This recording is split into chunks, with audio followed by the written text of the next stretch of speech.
오늘 본문은요,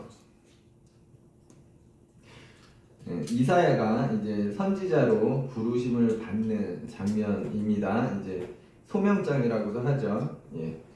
1절에 보면 그 시기가 나오는데요. 우시야 왕이 이제 죽던 해로 기록하고 있죠. 우시야 왕이 죽고 이사야는 높이 들린 보좌에 앉으신 주, 곧 하나님을 봅니다. 거기에는 6날개가 있는 스랍들도 있었고요. 이제 참고로 스랍이란 천사들 중 하나죠. 하나님 곁에서 찬양하는 일을 주로 하는 것 같아요. 자, 3절에서도 이제 스랍들이 노래하잖아요. 거룩하다, 거룩하다. 1절 하반부에 그의 옷자락은 성전에 가득하였다. 또 4절에 화답하는 자의 소리라고 하는데 이제 스랍들의 노래인데요. 그 노래로 문지방의 터가 요동하며 성전에 연기가 충만했다. 이렇게 신비로우면서도 위험 있고 또 거룩해 보이는 그런 모습이나 분위기 등을 이제 나타내고 있어요. 어쨌든 이사야가 그런 놀라운 광경을 지금 보고 있는 거예요. 그때 이사야가 5절에서 이제 말하는데요. 5절 말씀. 그때 내가 말하되 화로다 나여 망하게 되었도다.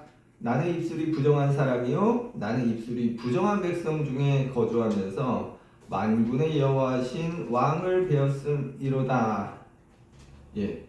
이사야가 화로다 나여 망하게 되었도다 해요. 이걸 세번역에서는 재앙이 나에게 닥치겠구나. 이제 나는 죽게 되었구나. 공동 번역에서는 큰일 났다. 이제 나는 죽었다. 이렇게 번역하고 있어요. 그러니까 우리로 치면 이제 우리 옛날 생각하면 옥황상제 혹은 저승사자를 지금 본 거랑 같다 할 수 있을 거예요. 이게 지금 꿈이나 생시냐 하는 그런 거 말이죠. 이제 놀라운 광경 앞에서 이사야가 생각하기를 내가 죽겠구나 혹은 나 지금 죽을 거 아니야? 이렇게 생각하고 있는 거예요. 또한 우리가 잘 알고 있듯이 사람이 하나님을 보면 죽는다고 하죠. 이제 모세가 시내산에 있을 때 모세가 하나님께 하나님의 영광을 보여달라고 합니다. 그때 하나님이 이렇게 말씀하시죠. 네가 내 얼굴을 보지 못한다. 왜냐하면 나를 보고 살 자가 없기 때문이다. 그리고 모세를 반석 틈에 두고 하나님의 손으로 덮었다가 이제 거두시면서 네가 내 등을 볼 것이요 얼굴을 보지 못하리라. 이렇게 말씀하셔요. 이런 이유도 있을 거예요. 어쨌든 이사야는 지금 자기가 죽었거나 혹은 죽을 거라 생각한 것 같아요. 그래서 자기 잘못이 막 떠오르는 거예요. 이게 죽음 앞에서 사람이 이렇게 막 과거에 특히 이제 자기 잘못한 것들 그런 거가 이제 생각이 나잖아요. 그게 5절 하반부죠. 나는 입술이 부정한 사람이요 나는 입술이 부정한 백성 중에 거주하면서 만군의 여호와이신 왕을 배웠음이로다. 자, 이 장면은요 이사야의 회개 장면이라고 할 수 있어요. 자기의 잘못을 지금 이사야가 인식하고 뉘우치는 그런 모습이죠. 그리고 6절, 7절은 그렇게 회개하는 이사야에게 죄의 용서를 이제 선언하는 장면이죠. 스랍 중 하나인 천사가 숯을 가지고 와서 이사야의 입술에 대며 선언을 해요. 이것이 너의 입에 닿았으니 내 악이 제하여졌고 내 죄가 사하여졌느니라. 참고로 이제 숯은 정화, 회개 이런 것을 의미하죠. 그러니까 자기의 죄를 자복하고 뉘우치는 이사야를 지금 하나님이 용서하세요. 이제 너는 깨끗하다. 그리고 나서 이사야는 주의 목소리, 곧 하나님의 목소리를 듣게 돼요. 8절에서 내가 누구를 보내며 누가 우리를 위하여 갈고 이때 이사야가 손을 높이 들죠. 내가 여기 있나이다. 나를 보내소서. 그리고 9절 말씀인데요. 이제 상반절만 볼 거예요. 여호와께서 이르시되 가서 이 백성에게 이르기를. 이사야를 당신의 선지자, 다른 말로 예언자, 다른 말로 이제 대언자라 할 수 있는데, 그 대언자로 하나님이 이사야를 이제 부르시는 거죠. 자, 여기까지 정리해 보면 이런 겁니다. 이사야가 우시야 왕이 죽고 나서 언제인지는 모르겠으나 하나님을 보게 됩니다. 모세가 떨기나무 앞에서 하나님을 뵌 것과는 뭔가 다른 분위기, 다른 장면인데요. 보좌에 앉으신 하나님의 위엄, 장엄함 같은 뭐 그런 분위기 속에서 이사야는 자기의 죽음을 생각하며 회개했는데요. 하나님은 그런 이사야를 깨끗이 하시고 당신의 선지자로 부르셔요. 이렇게 이사야가 부르심을 받는 장면을 보았는데요.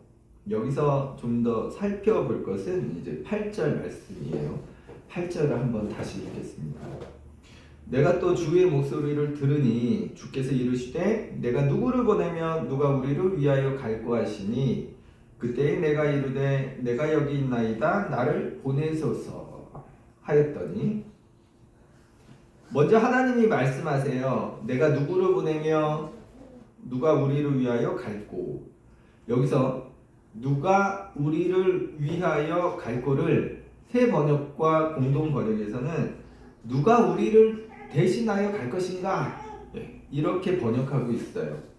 그러니까 누가 우리 곧 하나님을 대신하여 갈 것인가, 하나님을 대신할 사람으로 누가 있을까 하는 것이죠. 그러니까 하나님의 선지자로 부르신 그 사람은요, 하나님을 대신하는 사람인 거예요. 자, 하나님을 대신한다고 하니 오해가 있을 것 같아요. 그래서 설명을 좀 해야 할 것 같은데, 구약에 나오는 그 선지자, 지금 이제 이사야를 선지자로 부르시는 장면인데, 선지자 혹은 이제 예언자라고도 합니다. 이게 같은 말인데요. 보다 정확한 표현은 대언자라 할 수 있어요. 곧 대언자, 하나님의 말씀을 대신 전하는 사람. 그러니까 선지자, 예언자 모두는 뭡니까? 하나님의 말씀을 대신 전하는 대언자인 거예요. 그런데 앞서 풀이한 것처럼 하나님을 대신하는 사람, 요 부분만 부각시키면 이제 오해의 소지가 생겨요. 오늘날에도 구약에 나오는 선지자는 아니지만 목사님들이 마치 하나님을 대신하는 사람인 것으로 생각되는 경우가 있죠. 많죠. 자, 그런데 어떤 부분은 뭐 맞다 할 수 있을 거예요. 그런데 엄밀히 그렇다면 대언자로서의 역할이지, 목사 자체가 어떤 위엄이나 권위를 갖는 게 아니에요. 그런데 어떤 목사님들은 마치 자기가 하나님을 대신하는 사람으로서 이제 오버하셔서 자기가 하나님인 듯이 그렇게 하시는 분들도 계시잖아요. 그러니까 하나님과 이제 맞먹으려고, 하나님 까불면 뭐 나한테 주고, 뭐 이런 말까지 하는 거 아니겠어요? 물론 종은요, 주인의 권위와 힘을 소유하게 됩니다.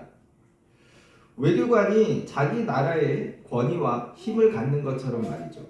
그러나 그 권위와 힘이 자기 거라 오해하면 안 되는 것이죠. 목회자의 권위는 오직 하나님으로부터만 오는 것이고, 목회자의 역할도 단지 하나님의 말씀을 대신 전하는 자일 뿐, 그 이상도 그 이하도 되어서는 안 될 것입니다. 그리고 하나님을 대신하는 대언자로서 정말 중요한 것은요, 대신 전하는 일에 충실해야 한다는 것이겠죠. 정치적인 목적으로 혹은 사적인 이득을 위해 하나님의 말씀인 듯이 설교하고 가르치는 일은 정말 못된 일입니다. 정말 목회자 자신이 하나님을 대신하는 사람이란 생각이 있다면 정말 더도 덜도 아니고 하나님의 말씀을 있는 그대로 전해야 할 것입니다. 그러나 성도의 눈치를 살핀다고 해야 할까요? 은혜로운 설교를 좋아하는 성도의 기호에 맞게 혹은 성공과 기복적인 설교로 말씀을 왜곡시키는 일이나 국가 권력의 눈치를 보며 말씀을 변질시키는 것도 바른 대언자의 모습이 아닐 거예요. 어쩌면 하나님은 오늘날에도 이사야를 부르셨을 때처럼 내가 누구로 보내며 누가 우리를 위하여 갈고 하시며 당신을 위해 일하실 진정한 사람을 찾으며 기다리고 계실지 모르겠어요. 그리고 이어서 그런 하나님의 부르심, 찾으심에 응답하는 이사야의 목소리가 나와요. 내가 여기 있나이다. 오늘날에도 많은 신실한 성도가 이런 부르심을 받았다 여기고 또 오늘 이사야처럼 응답할 거예요. 그런데 여기서 이제 중요한 게 있어요. 이사야가 지금 하나님의 부르심에, 하나님의 찾으심에 응답하고 있는데 그 이유가 어디에 있나요? 이사야는 왜 제가 여기 있습니다. 예? 이렇게 응답하고 있죠? 그 응답의 목적이 어디 있나요? 어떤 자기 이익이나 특별한 목적이 보입니까? 하나님의 부르심의 응답은 어떤 목적이나 이유가 있어서는 안 됩니다. 자, 오늘 이사야를 봅시다. 그는 보좌 위에 앉으신 하나님을 봅니다. 그 위엄과 거룩함 앞에서 그는 자기의 죄를 뉘우치고 회개할 수밖에 없었고 또 하나님이 자기 일을 맡기실 사람을 찾는 그분의 목소리를 들었을 때 그 소리에 응답할 수밖에 없었어요. 이를 다른 표현을 쓰자면요, 이사야는 하나님을 지금 하나님으로 인정해 드리고 있는 거예요. 그 하나님이 이사야가 인정하고 있는 그 하나님이 내가 누구를 보내? 내가 우리를 위하여 누가 갈고? 이렇게 찾고 부르실 때 그 소리에 응답할 수밖에 없었던 겁니다. 그런데요, 우리는 주님의 부르심에 응답한다고 하면서 큰 교회의 목회를 꿈꾸거나 열광적인 찬양 집회를 바라거나 혹은 어떤 자기 목적이나 바람을 이루어주시길 원하며 그 응답을 하곤 해요. 자, 아니라고요. 아닐 수도 있겠어요. 진정일 수도 있을 겁니다. 그러나 베드로의 항변일 수도 있어요. 베드로가 예수님께 그래요. 우리가 주를 위하여 모든 것을 버리고 주를 따라 나이다. 베드로가 예수님께 그러잖아요. 그런데 제자들이 나중에 어떻게 해요? 서로 한 자리씩 먼저 하겠다고 서로 자기가 위라고 싸우잖아요. 그들의 그런 모습을 통해 그들의 진정성을 알게 되듯이 우리 모습도 잘 살필 필요가 있겠어요. 우리가 예수 믿는 이유도 그렇습니다. 우리는 뭔가 필요해서 부족해서 갈급해서 그걸 채우려고 해요. 문제는 이게 나쁘다는 게 아니고요. 이게 목적이 되어서는 안 된다는 겁니다. 우리가 하나님 믿는 이유는 단 한 가지입니다. 그분이 하나님이시니까. 그것뿐이에요. 그런데도 천만다행인 것은 그분이 참 좋으신 분이라는 것이고 사랑이 많으신 그런 분이라는 거죠. 우리가 뭔가 바라고 구하는 것은 절대 나쁜 일은 아니지만 그것만이 우리가 믿는 이유가 될 때, 그것만이 우리의 목적이 될 때 우리는 그분이 부르시는 그분을 대신하는 대언자의 역할을 제대로 할 수 없게 됩니다. 또한 참된 예배자가 될 수도 없어요. 예배란 말이요, 헬라어로는 여러 개가 있는데 그래서 이제 예배가 의미하는 것도 여러 가지입니다. 찬양, 봉사, 순종 등의 여러 의미가 있는데 그 중에서도 인정한다는 의미가 있어요. 저는 개인적으로는 이런 인정한다는 뜻이 예배의 의미 중 가장 중요한 게 아닐까 싶습니다. 우리가 하나님을 인정할 때 그분 앞에서 그분을 찬양할 수 있고 그분을 위해 봉사할 수 있고 그분의 말씀에 순종할 수 있는 거거든요. 그런데 하나님과의 관계가 주고받는 기브 앤 테이크가 되면 어떻게 되는 거예요? 그건 바른 예배를 드릴 수 없게 되는 겁니다. 마찬가지로 우리가 하나님의 부르심에 응답해서 여러 분야에서 사역자로 일하는 것도 마찬가지겠죠. 목사, 찬양 사역자, 봉사 등의 여러 섬김의 사역이든 무엇이든 마찬가지입니다. 사역자에게 요구되는 것은 하나님을 대신하는 사람, 대언자에게 요구되는 것은 오늘 이사야가 보여주는 하나님을 하나님으로 인정해 드리는 모습입니다. 그때만이 비로소 온전한 대언자의 역할을 할 수 있을 거예요. 자, 그리고 하나만 더 말씀드리면 이사야가 지금 온전한 상태가 아니거든요. 하나님 앞에 부끄러움이 많은 상태인 거예요. 그러니까 하나님을 보고 그 위엄과 그 거룩함 앞에서 자기 죄를 뉘우치잖아요. 회개하잖아요. 예언자는 처음부터 어떤 완전한 초월적인 그래서 부족함이 없는 그런 사람이 아닌 거예요.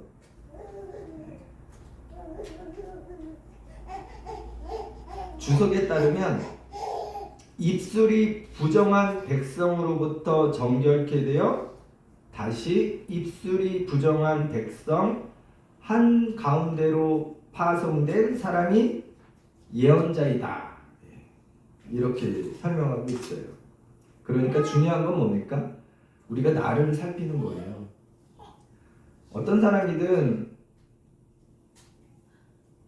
하나님 앞에 부끄러움이 없는 사람은 없을 거예요. 그러나 끊임없이 오늘 이사야처럼 하나님 앞에서 자기를 들여다보고 자기 죄를 인식하고 뉘우치고 회개하는 또 그런 모습을 통해 하나님이 찾으시는 그런 사람이 되는 거 아니겠어요? 오늘 말씀을 마치려고 합니다.